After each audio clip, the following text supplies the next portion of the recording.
दोस्तों पिछली 2 क्लासों में हम स्टैटिक जीके से संबंधित मोस्ट इम्पोर्टेंट क्वेश्चंस को पढ़ चुके हैं, जो आपके सभी एग्ज़ाम के लिए काफ़ी ज़्यादा इम्पोर्टेंट है। और अगर आप सभी क्लासों को क्रम से अटेंड करते हो तो आप यकीन मानना आपको कोई किताब भी लेने की आवश्यकता नहीं होगी, क्योंकि एक किताब में आपको इतने प्रश्न देखने को नहीं मिलेंगे जितने मैं आपको कराऊंगा। और ये बात आप इस वीडियो को देखकर ही अंदाज़ा लगा सकते हो कि ये कितने ज़्यादा इंपॉर्टेंट और सेलेक्टेड क्वेश्चंस हैं। तो चलिए शुरू करते हैं फर्स्ट क्वेश्चन से।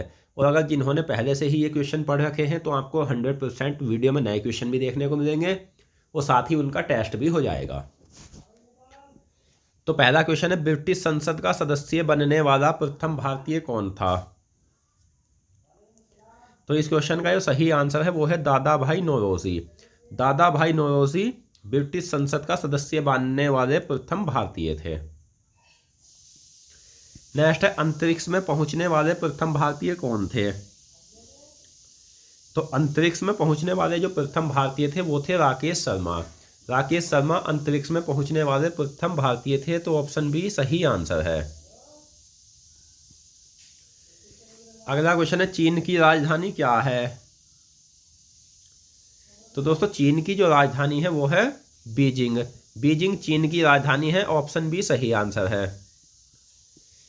दोस्तों मैं आपको एक बात और बता देता हूं, जैसे स्टैटिक जीके के अगर मान लो 50 टॉपिक है और एक टॉपिक में 100 क्वेश्चन बनने वाले हैं, तो मैं आपको 100 के 100 क्वेश्चन कराऊंगा, लेकिन वो एक क्लास में नहीं कराऊंगा। आपको सब क्लासों को अटेंड करना है। इस तरीके से, जिस तरीके से मैं आपको पढ़ा रहा हूँ, एक बार आप पढ़कर देखो, आपको एक एक क्वेश्चन अच्छे से याद हो जाएगा। एग्ज़ाम में सोचने तक की नौबत नहीं आएगी, क्योंकि मैंने एक प्रश्न को जितने भी प्रकार से बन सकता है उतने प्रकार से प्रश्न के रूप में बनाया है, ताकि आप एग्ज़ाम में सोचो ना और डायरेक्ट आंसर लगाओ। तो चीन की जो मुद्रा है वो क्या है? तो चीन की मुद्रा है युआन, जिसे रंगिबनी भी कहा जाता है। नेक्स्ट है, चीन की भाषा क्या है? तो इस क्वेश्चन का जो सही आंसर है वो है मंदारिन। मंदारिन चीन की भाषा है, यह आपको याद रखना है। अगला क्वेश्चन है, रायलसीमा का प्रवेश द्वार किसे कहा जाता है? तो रायलसीमा का जो प्रवेश द्वार कहा जाता है वो किसे कहा जाता है? तो ये कहा जाता है गुवाहाटी को। नेक्स्ट है, भारत के राष्ट्रीय प्रतीक पर अंकित वाक्य क्या है? तो भारत के राष्ट्रीय प्रतीक पर जो अंकित वाक्य है वो क्या है? तो वो है सत्यमेव जयते। सत्यमेव जयते भारत के राष्ट्रीय प्रतीक पर अंकित वाक्य है। सत्यमेव जयते किस लिपि में लिखा गया है? तो सत्यमेव जयते जो है ये किस लिपि में लिखा गया है? तो ये लिखा गया है देवनागरी लिपि में। नेक्स्ट है, सत्यमेव जयते किस उपनिषद से लिया गया है? तो सत्यमेव जयते जो लिया गया है दोस्तों, ये लिया गया है मुंडक उपनिषद से। तो ऑप्शन ए सही आंसर है, सत्यमेव जयते मुंडक उपनिषद से लिया गया है। नेक्स्ट, सत्यमेव जयते का अर्थ क्या है? तो इस क्वेश्चन का सही आंसर है, सत्य की सदैव विजय होती है। सत्य की सदैव विजय होती है, ये सत्यमेव जयते का अर्थ है। अगला क्वेश्चन है, भारत का राष्ट्रीय वृक्ष कौन सा है? तो भारत का राष्ट्रीय वृक्ष की अगर हम बात करें तो वो है बरगद। बरगद भारत का राष्ट्रीय वृक्ष है। नेक्स्ट है, कौन तंत्री वाद्य यंत्र है? तो तंत्री वाद्य यंत्र की अगर हम बात करें तो तंत्री वाद्य यंत्र होता है संतूर। अगला क्वेश्चन है, भारत के किस राज्य में बंबू नृत्य प्रसिद्ध है? तो भारत का वह राज्य कौन सा है जिसमें बंबू नृत्य प्रसिद्ध है? तो वह राज्य है मेघालय। नेक्स्ट है, युग पुरुष के नाम से किस व्यक्ति को जाना जाता है? तो वह व्यक्ति कौन है जिन्हें युग पुरुष के नाम से जाना जाता है? तो वह व्यक्ति है महात्मा गांधी जी। नेक्स्ट है, उत्तर भारत का शास्त्रीय नृत्य कौन सा है? तो उत्तर भारत का जो शास्त्रीय नृत्य है वो है कथक। और भारत का जो भारत में जो कुल शास्त्रीय नृत्य है वो 8 है। कुचिपुड़ी किस राज्य का शास्त्रीय नृत्य है? तो ये भी एक शास्त्रीय नृत्य है। और कुचिपुड़ी किस राज्य का शास्त्रीय नृत्य है? तो ये है आंध्र प्रदेश राज्य का। दोस्तों अगर आपको यह वीडियो पसंद आ रही है और वीडियो की क्वालिटी पसंद आ रही है तो प्लीज़ इस वीडियो को लाइक करें और साथ ही हमें कमेंट बॉक्स में बताएं कि आपको यह वीडियो कैसी लगी। और मैं आपसे फिर से बता देता हूं कि आप इस बात से निश्चिंत रहें, जो मैं आपको क्वेश्चन कराऊंगा मैं सभी सब्जेक्ट को संपूर्ण पढ़ाऊंगा, किसी भी सब्जेक्ट को अधूरा नहीं पढ़ाऊंगा। तो भारत का राष्ट्रीय पुष्प कौन सा है? तो भारत का राष्ट्रीय पुष्प है दोस्तों कमल। नेक्स्ट, भारतीय ध्वज के डिजाइन का श्रेय किसे जाता है? तो भारतीय ध्वज के डिजाइन का श्रेय जाता है पिंगली वेंकैया को। नेक्स्ट, मूल रूप से भारतीय ध्वज में 2 लाल और 1 हरी पट्टी का सुझाव किसने दिया था? तो मूल रूप से भारतीय ध्वज में 2 लाल और 1 हरी पट्टी का सुझाव जो दिया गया था वो पिंगली वेंकैया के द्वारा दिया गया था। तो ऑप्शन सी सही आंसर है। भारतीय ध्वज में श्वेत पट्टी और चक्र का सुझाव किसने दिया था? तो भारतीय ध्वज में श्वेत पट्टी और चक्र का सुझाव दिया गया था किसके द्वारा? महात्मा गांधी के द्वारा। भारतीय ध्वज में लाल और हरी पट्टी किसका प्रतीक था? जो पिंगली वेंकैया ने दिया था दोस्तों सुझाव, तो वो सुझाव जो दिया था वो मतलब किसका प्रतीक था? लाल और हरी पट्टी। तो ये था हिंदू और मुस्लिम एकता का प्रतीक। भारतीय ध्वज में श्वेत पट्टी और चक्र किसका प्रतीक था? जो महात्मा गांधी जी ने दिया था। तो ये था हिंदू मुस्लिम को छोड़कर बाकी समुदाय के मध्य शांति का प्रतीक। भारतीय ध्वज में चक्र किसका प्रतीक है? तो भारतीय ध्वज में जो मतलब इनके सुझाव के बाद जो भारतीय ध्वज को अपनाया गया था उसमें चक्र का जो प्रतीक है वो है भारतीय समृद्धि का प्रतीक। तिरंगे की लंबाई एवं चौड़ाई के बीच का अनुपात कितना है? तो तिरंगे की लंबाई और चौड़ाई के अनुपात की अगर हम बात करें तो 3:2 तिरंगे की लंबाई और चौड़ाई का अनुपात है। भारत के कर्नाटक राज्य का राज्य फूल क्या है? तो भारत के कर्नाटक राज्य का जो राज्य फूल है दोस्तों वो क्या है? तो वो है कमल। तमाशा क्या है? तो तमाशा की अगर हम बात करें तो तमाशा एक लोक नृत्य है। और तमाशा किस राज्य का लोक नृत्य है? तो ये है महाराष्ट्र राज्य का। नेक्स्ट, विलायत खान किस वाद्य यंत्र को बजाते थे? तो विलायत खान जो थे ये किस वाद्य यंत्र को बजाते थे? तो ये बजाते थे सितार को। और सितार का जो आविष्कार किया था वो अमीर खुसरो ने किया था, यह भी आपको याद रखना है। नेक्स्ट, विश्व चिंतन दिवस कब मनाया जाता है? तो विश्व चिंतन दिवस की अगर हम बात करें तो ये 22 फरवरी को मनाया जाता है। विश्व चिंतन दिवस 22 फरवरी को मनाया जाता है। कारगिल स्मृति दिवस मनाया जाता है 26 जुलाई को। और आयकर दिवस मनाया जाता है 24 जुलाई को, यह भी आपको याद रखना है। बांग्लादेश का राष्ट्रीय खेल क्या है? तो दोस्तों भारत का जो राष्ट्रीय खेल है वो है हॉकी। और वहीं अगर हम बात करें बांग्लादेश की तो बांग्लादेश का राष्ट्रीय खेल है कबड्डी। अगला क्वेश्चन है, भोगाली बिहू किस राज्य में मनाया जाने वाला त्योहार है? तो भोगाली बिहू एक त्योहार है जो किस राज्य में मनाया जाता है? तो ये मनाया जाता है असम राज्य में। और अधिकतर अगर किसी भी त्योहार में आपको या लोक नृत्य में बिहू दिखे तो वो आंसर आपका असम होगा। पोंगल क्या है? तो पोंगल भी एक त्योहार है। पोंगल किस राज्य में मनाया जाने वाला त्योहार है? तो ये जो पोंगल है ये किस राज्य में मनाया जाने वाला त्योहार है? तो ये है तमिलनाडु में मनाया जाने वाला त्योहार।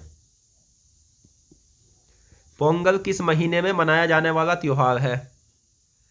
तो ये बिहू मतलब भोगाली बिहू और पोंगल जो तमिलनाडु में मनाया जाता है, भोगाली बिहू असम में मनाया जाता है। तो ये दोनों त्योहार जनवरी में मनाए जाते हैं।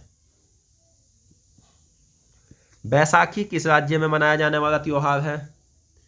तो दोस्तों बैसाखी जो मनाया जाता है पंजाब में मनाया जाता है और जनवरी के महीने में मनाया जाता है। लोहड़ी किस राज्य में मनाया जाने वाला त्योहार है? तो ये भी भारत के पंजाब राज्य में मनाया जाता है और पंजाब की राजधानी है चंडीगढ़। बैसाखी और लोहड़ी किस महीने में मनाया जाने वाला त्योहार है या किस महीने में ये मनाए जाते हैं? तो ये जनवरी के महीने में मनाए जाते हैं। भारत राजधानी की मिर्च किसे कहा जाता है? तो भारत राजधानी की मिर्च कहा जाता है गुंटूर को। नेपाल का राष्ट्रीय खेल क्या है? तो दोस्तों इस क्वेश्चन का सही आंसर है वॉलीबॉल। वॉलीबॉल नेपाल का राष्ट्रीय खेल है। किस मुगल शासक को चित्रकला का महान पारखी कहा जाता है? तो वह मुगल शासक कौन है जिन्हें चित्रकला का महान पारखी कहा जाता है? तो वो है जहांगीर। पोटलाई पोशाक किस राज्य में पाई जाती है? तो पोटलाई पोशाक जो पाई जाती है ये मणिपुर राज्य में पाई जाती है। तो ऑप्शन डी आपका सही आंसर है, मणिपुर राज्य में पोटलाई पोशाक पाई जाती है। फुलकारी भारत के किस राज्य की प्रसिद्ध कढ़ाई है? तो फुलकारी जो है ये भारत के किस राज्य की प्रसिद्ध कढ़ाई है? तो ये है दोस्तों जम्मू कश्मीर और पंजाब की। और ये रेशम के धागों से तरह तरह की ज्यामितीय आकृतियों को बनाने की कढ़ाई फुलकारी के नाम से जानी जाती है। नेक्स्ट, नेपाल का राष्ट्रीय खेल क्या है? तो नेपाल का राष्ट्रीय खेल भी वॉलीबॉल है। रोहित शर्मा का संबंध किस खेल से है? तो रोहित शर्मा का जो संबंध है, मतलब रोहित शर्मा एक खिलाड़ी है और ये जो संबंधित है ये या कौन से खेल ये खेलते हैं? तो रोहित शर्मा खेलते हैं क्रिकेट।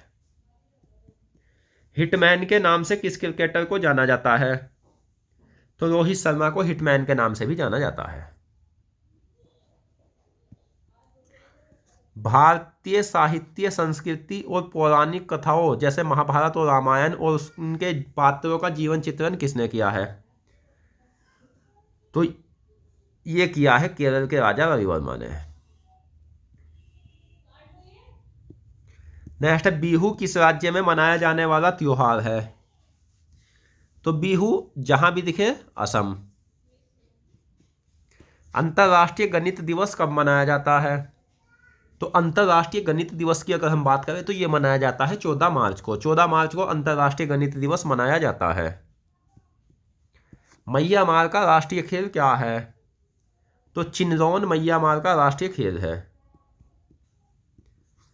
भारत का चाय शहर किसे कहा जाता है? तो दोस्तों भारत का जो चाय शहर कहा जाता है वो डिब्रूगढ़ को कहा जाता है। सार्क की स्थापना कब हुई थी? तो सार्क की जो स्थापना हुई थी वो 8 दिसंबर 1985 को हुई थी। यह भी आपको याद रखना है और एक नहीं कई कई बार पूछा हुआ क्वेश्चन है। सार्क को हिंदी में किस नाम से जाना जाता है? तो सार्क को जो जाना जाता है तो दक्षिण एशियाई क्षेत्रीय सहयोग संगठन के नाम से जाना जाता है। सार्क का मुख्यालय और सचिवालय कहाँ स्थित है? तो सार्क का मुख्यालय और सचिवालय जो है वो नेपाल के काठमांडू में है।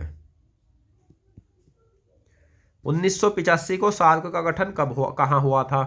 तो सार्क का गठन 8 दिसंबर 1985 को हुआ था और हुआ था बांग्लादेश में। सार्क में कुल कितने देश शामिल हैं? तो सार्क में शामिल देशों की अगर हम बात करें दोस्तों तो 8 देश शामिल हैं। और सार्क में कौन सा देश शामिल नहीं है, यानी 8 देश में कौन कौन से हैं?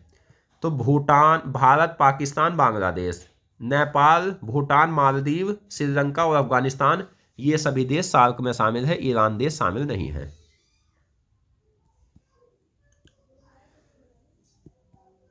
सार्क का मुख्यालय काठमांडू में कब स्थापित किया गया था?